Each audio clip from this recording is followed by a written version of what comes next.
युग में मनुष्य भ्रम में होगा, भ्रमित कर देगा। इस भ्रम से निकलने का एक ही तरीका है कुंडलिनी का जागरण। वो सब आपके अंदर जीवित है, उसको प्राप्त करना। जब तक आत्मा का प्रकाश आपके चित्त में नहीं आएगा तब तक आप समझ नहीं पाएगा। जब कुंडलिनी का जागरण होता है और कुंडलिनी जब ब्रह्मरंध्र को छेदती है तब क्या होता है कि आपके हृदय में बसा हुआ आत्मा का प्रकाश आपके चित्त में आ जाता है। यानी ये तो समझ लीजिए परमात्मा का स्थान है और उसका प्रतिबिंब हृदय में। वो जो प्रतिबिंब हमारे हृदय में है उसका प्रकाश हमारे चित्त में आ जाता है, माने हमारे नस नस में दौड़ने लग जाता है। जहाँ भी हम अटेंशन डालें, जहाँ भी हम चित्त दें, वहाँ आप जान सकते हैं क्या चीज़ है। यहाँ बैठे बिठाए आप जान सकते हैं, किसी के बारे में भी आप जान सकते हैं, पर आप ये नहीं जानेंगे कि कपड़े क्या पहने हैं या वो क्या सोच रहे हैं। पर आप ये ज़रूर जान सकते हैं कि उसके चक्र कौन से खराब है। आत्मबोध भी होता है तो आप अपने बारे में भी जानते हैं कि मुझ में क्या खराबी है। मोहम्मद साहब ने साफ कहा है, जब क़यामा आएगा, जिस वक़्त में रिजरेक्शन का टाइम आएगा, जिस समय में उत्क्रांति का समय आएगा या लास्ट जजमेंट का समय आएगा, उस समय आपके हाथ बोलेंगे। उन्होंने साफ कहा। और हमारे शास्त्रों में तो परम चैतन्य की बात ही शुरू से की आखिर तक। इस परम चैतन्य को जानो, इस परम चैतन्य की शक्ति को अपनाओ, इससे ही सब कुछ होता है। लेकिन वो कैसे, ये नहीं कहा, ये मैं मानती हूँ। इसीलिए हमें बताना है आपसे कि वो कोई मुश्किल काम नहीं। इसको प्राप्त कर लेना ये एक परम आद्य कर्तव्य हर एक मनुष्य का है। उससे महत्वपूर्ण और कोई चीज़ नहीं, क्योंकि अभी आप पूर्ण हैं और जिस वक्त आप आत्मा स्वरूप हो जाएंगे आप संपूर्ण हो जाएंगे।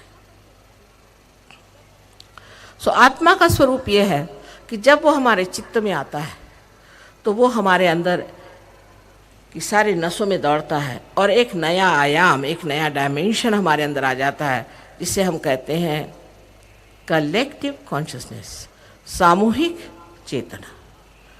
दूसरा कौन, आप किसी के लिए भी महसूस कर सकते हैं ये कौन है, वो कौन है। किसी के लिए भी आप जान सकते हैं कि इनके अंदर कौन सा दोष है और हमारे अंदर कौन सा दोष है। और अगर आप ये जान लें कि इन दोषों को कैसे ठीक किया जाता है, बस इतना मात्र, तो आप दूसरों के भी दोष ठीक कर सकते हैं और अपने भी दोष ठीक कर सकते हैं। ये जो घटना है इसकी ज़रूरी इसलिए है कि आप अब मेरे ओर ध्यान दे रहे हैं। मैं कहूँ अपने और ध्यान दीजिए, आप नहीं दे सकते। इसलिए ये अचानक घटना हो जाने से सारा चित्त अंदर की ओर दौड़ जाता है और वो चित्त जो है वो ही प्रकाशित हो जाने से मनुष्य में एक नया आयाम सामूहिक चेतना का आ जाता है। जो पहले नहीं होता वो बाद में आ जाता है। और यही सामूहिक चेतना से मनुष्य बहुत कुछ जान सकता है।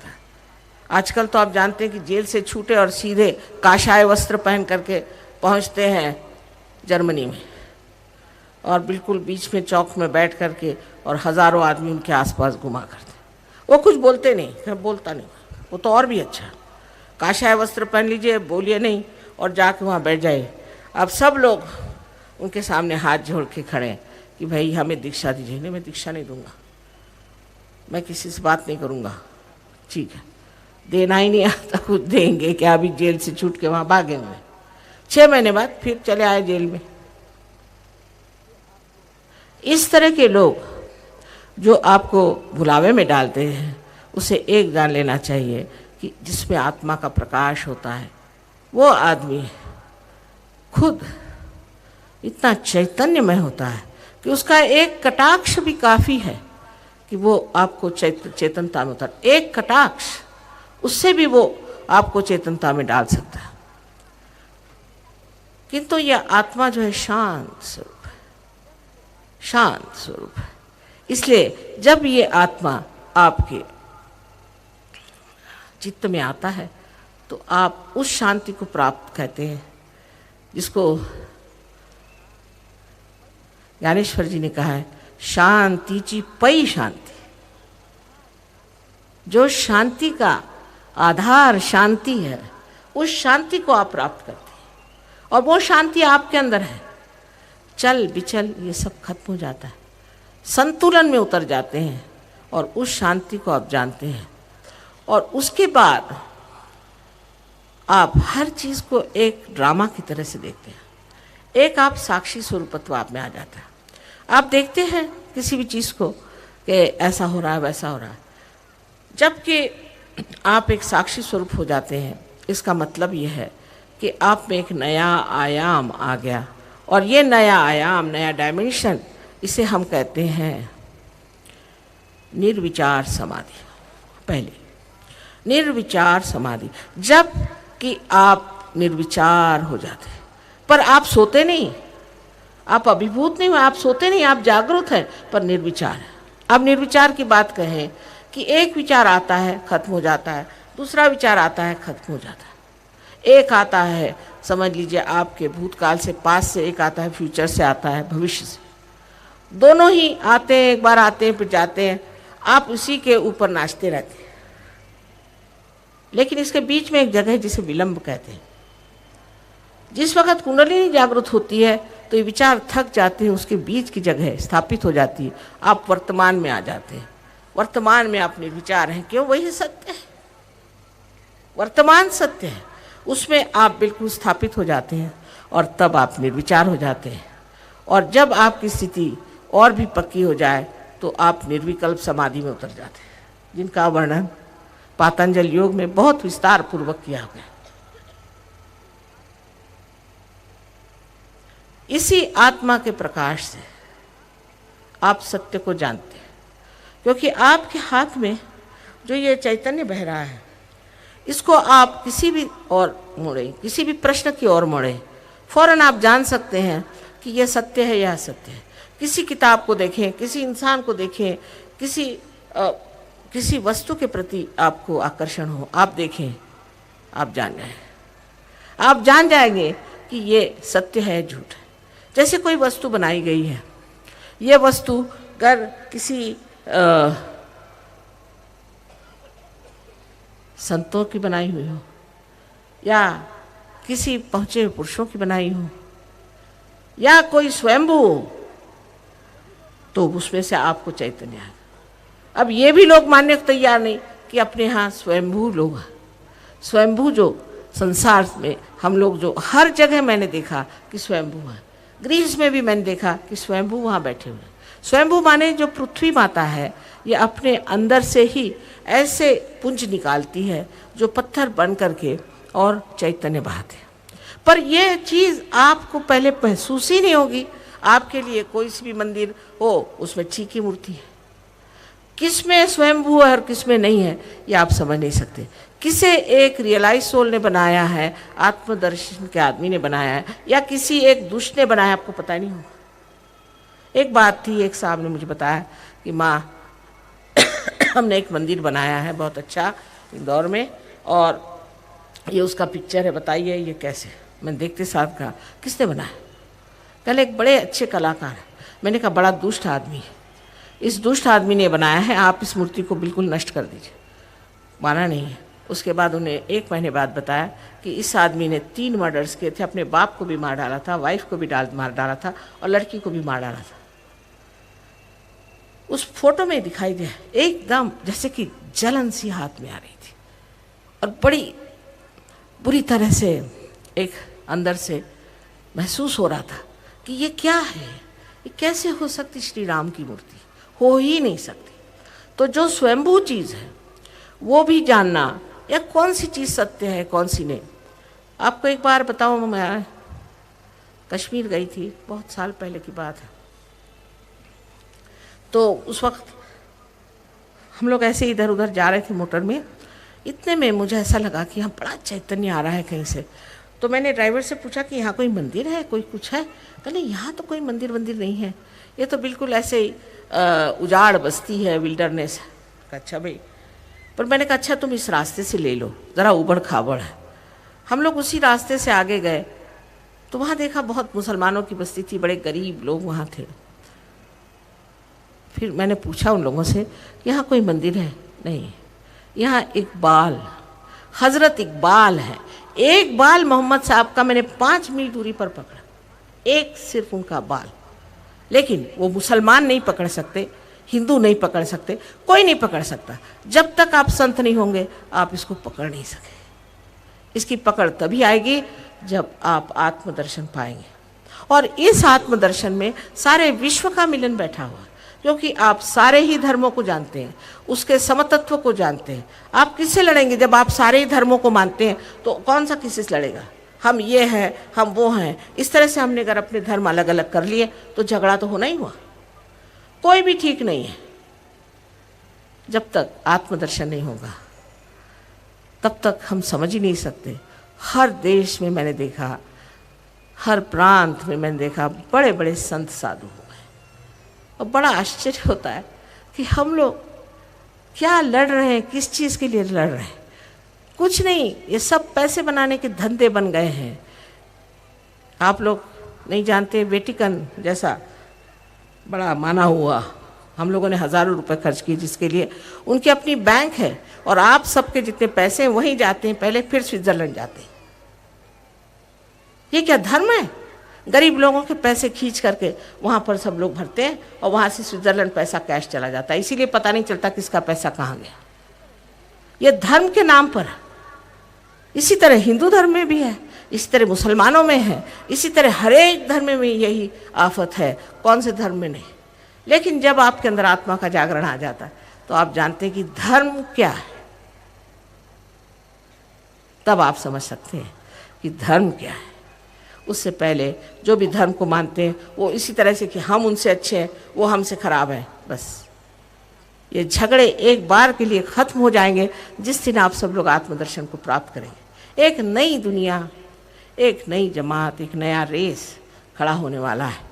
उसमें आपको सम्मिलित होना है और सबके साथ उस चीज़ का उपभोग लेना है जो आत्मा का तीसरा स्वरूप है, जिसे हम कहते हैं आनंद। इसीलिए सब कर रहे थे क्योंकि आप खोज रहे थे अंदर की शांति, आप खोज रहे थे, आप परमात्मा को खोज रहे थे। लेकिन इस खोज में रास्ता थोड़ा चूक गया, गलत रास्ते पे हम चले, और क्योंकि जिसने चला दिया वो चल दिया। फिर उसके बाद अपने यहाँ गुरु घंटालों की कमी नहीं, ऐसे ऐसे गुरु घंटाल बैठे हुए हैं और ऐसी ऐसी बातें पढ़ाते हैं कि उसी के चक्कर में इंसान आ जाता है। एक एक का सुनिए तो मैं आश्चर्य हूँ।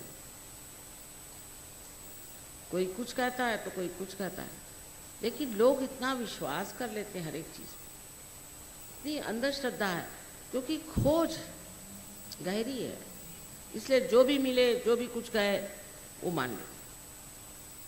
हमारे उधर एक गुलाब बाबा करके महाराज आए, उनको हम बचपन से जानते हैं, बड़े खराब तबीयत के आदमी थे वो, बचपन से उनको जानते हैं, और उनके माँ बाप उनसे तक,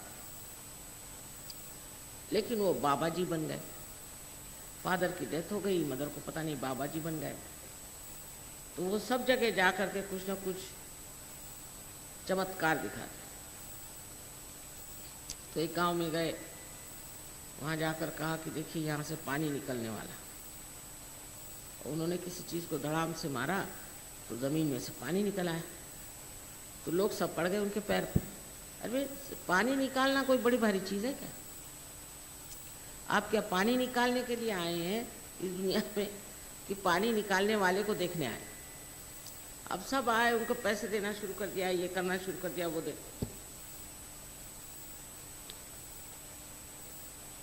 दूसरे दिन जाके देखा तो वहाँ नलका था नीचे से, उसको इन्होंने पहले ही से काट कूट के तैयार कर लिया था और उसको किसी चीज़ से सील कर दिया। वो जब दूसरे दिन मारा तो उसमें पानी निकला। और बड़े पढ़े लिखे लोग उनके चरणों में। मैंने कहा कि मैं आ रही हूँ नागपुर, उनको ज़रा खबर कर देना। वो जो भागे नागपुर से आज तक आए नहीं उसके बाद। इसी प्रकार के कोई जेल में से छूट आए और काशाय वस्त्र पहन के बैठ जाए बाबा जी बन के, तो लगे उसके चरण छू।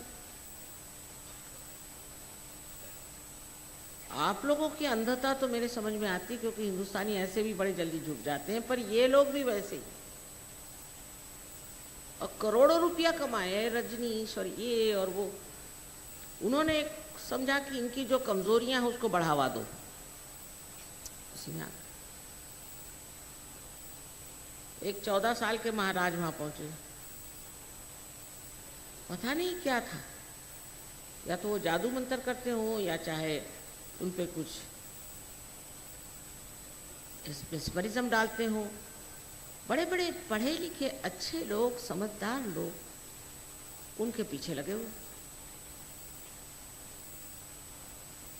आज ऐसा समय है कि बहुत से लोग खत्म हो गए, लेकिन 2-4 अभी हैं जो कि कोई हीरा निकाल देंगे, कोई कुछ निकाल। अरे भाई, हीरा तो बाजार में मिलता है। कौन से अवतरण ने हीरे निकाल के दिए हैं? आपको पाना क्या है, हीरा कि परमात्मा? अपने आत्मा की आप खोज में जा रहे हैं। तो पहला ये अंदाज हमारे अंदर होना चाहिए कि हमें जो प्राप्त करना है वो हमारा शुद्ध आत्मा स्वरूप, क्योंकि सत्य यही है कि आज आप जरूर इंसान के रूप में बैठे, किंतु आप शरीर, मन, बुद्धि, अहंकार आदि उपाधियां नहीं हैं। आप शुद्ध आत्मा है, उसे आपको प्राप्त करना। पहले इस सत्य को जान कि जब तक हम आत्मा को प्राप्त नहीं कर सकते तब तक हमने कुछ पाया नहीं। ये सब झूठी बातें। नानक साहब कहे, सब कह गए, गुरु वही जो साहिब मिली है, पर वो सब पढ़ने का वो दिमाग में नहीं जाता कि ये क्या कह रहे हैं भाई।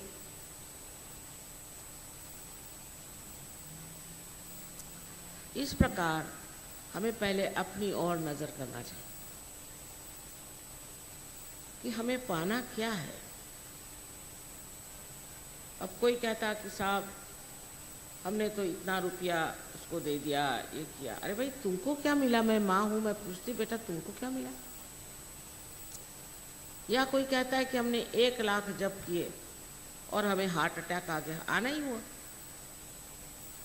क्योंकि आपका कनेक्शन ही परमात्मा से नहीं है। तो आप जप कैसे कर रहे हैं? अपने प्राइम मिनिस्टर का ही नाम अगर ले लो तो पुलिस पकड़ लेगी, तो वो तो सबके आश्रय, उनका आप नाम ऐसे लेते हैं जैसे आपको सबको अधिकार है उनका नाम लेने का। वो जो बताया था कि नाम लो, इसलिए कि ध्यान अपना परमात्मा पे रखो, पर 1 लाख नाम ले रहे हैं, 2 लाख उनको फूल चढ़ा रहे हैं। इससे आपका गणित अच्छा हो सकता है, पर आप आत्मा को नहीं प्राप्त कर सकते। अपने जो शुद्ध स्वरूप है उसको आप नहीं जान सकते।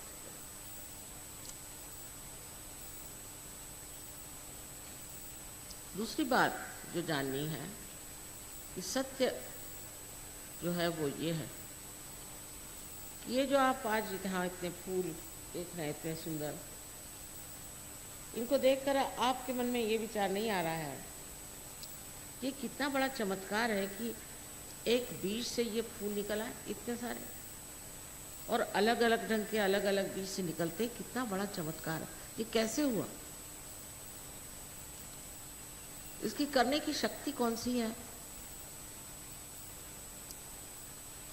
हमारे चारों तरफ ये निराकार शक्ति परमात्मा की चैतन्य स्वरूप फैली हुई, वही ये सारा कार्य करता। हम सवाल नहीं पूछते अपने से, आखिर ये दिल कौन चला रहा है? तो डॉक्टर कहेंगे कि ये ऑटोनॉमस नर्वस सिस्टम चला रहा है। पर ये ऑटो कौन है? यह है कौन? और वैसे भी जब हम अपने बारे में कहते हैं तो यही तो कहते हैं, ये मेरा हाथ, ये मेरे पाँव, ये मेरा सर, कि मेरा घर मेरा, और ये मेरा का मैं कौन है, इसे हम नहीं खोजते। वो मैं जो है उसे पाना है, और उसको पाने के लिए आपके चारों तरफ ये सृष्टि फैली हुई है,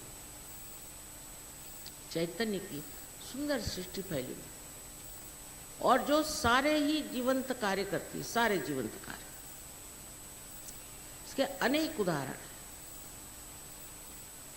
अब ये शक्ति है या नहीं, उसको आपने महसूस किया है या नहीं, ये दूसरी बात। किंतु अगर हम आपसे कोई बात कह रहे हैं तो आपको ज़रूरी नहीं कि आप उस पर विश्वास कर लें। हो सकता है हम भी झूठ कह रहे हो, लेकिन ये तो ज़रूरी है कि अपना दिमाग आप खोल लें, एक वैज्ञानिक की तरह, एक साइंटिस्ट की तरह, और आप ये देखें कि हम जो कह रहे हैं अगर ये वास्तविक बात हो जाए और ये अगर सिद्ध हो जाए, तो ये जो धारणा आज आपके सामने रख रहे हैं वही एक सत्य स्वरूप आपके सामने बड़ा भारी तत्व खड़ा हो जाए। और तीसरी बात यह है कि आप इंसान हैं, आप जानवर नहीं। आपके अंदर अनेक गुण पहले ही से स्थित है, इतने गुण हैं कि वो इस छोटे से लेक्चर में मैं नहीं बता सकता। किंतु अपने प्रति श्रद्धा, अपने प्रति मान मर्यादा, ये सब पहले ही से आपके अंदर स्थित है, और ये खोज भी आपके अंदर स्थित है। आप चाहे उसे पैसे में देखें। आजकल मैंने ये इलेक्शन का चक्कर देखा तो लोग सोचते हैं कि कुछ इस तरह की पावर मिल जाए तो बड़े आदमी हो गए। कुछ होते नहीं, बड़ी बुरी हालत है लोगों की, जिन जिनको ऐसी जगह जाना पड़ता है। ये तो बिल्कुल खोखली शक्तियां हैं। इसी तरह से आदमी विचित्र विचित्र चीजों में सब चीज को खोता, लेकिन उससे उसको सुकून नहीं मिल सकता, उससे उसको कोई समाधान नहीं मिल सकता। आज ये चीज चाहिए, कल वो चीज चाहिए। जब वो चीज मिल जाए तो फिर उसका कोई महत्व ही नहीं रह जाता। तो एक चीज अंदर है हमारे कि जिसे हम शुद्ध इच्छा कहते हैं। बाकी इच्छाएं शुद्ध हैं, तो शुद्ध इच्छा चाहे आप जाने चाहे न जाने, एक ही है कि इस चारों तरफ फैले हुए परमात्मा के इस प्रकाश को, इस रूह को हम जानें।